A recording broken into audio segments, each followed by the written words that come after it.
Welcome to Luca and Miguel. Enjoy the video. Open your Smartforms app and sign in with your admin account. Navigate to settings from the main menu on the left side. Choose Form Builder, then open Global Preferences to access editor options. Locate the Text Editor section, labeled Editor Type and Editor Settings. Click Change Editor to view available editors like rich text and code. Prepare to select the editor that matches your workflow and team needs. Keep a backup of current templates before making any editor changes. After opening Editor Settings, click the drop-down labeled Editor Type to select.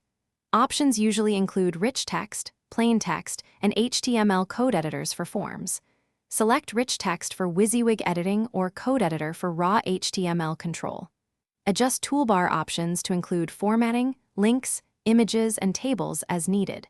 Configure character limits like 5,000 characters or HTML sanitation rules before saving. You can enable spell check and autosave features if available. Use the preview button to confirm how content will render in live forms.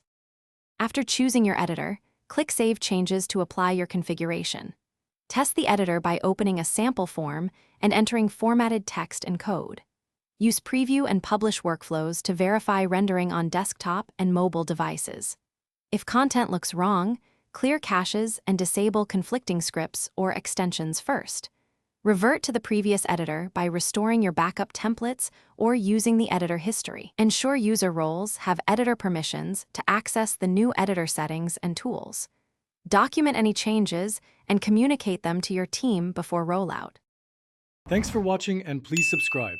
It's the best investment you'll ever make.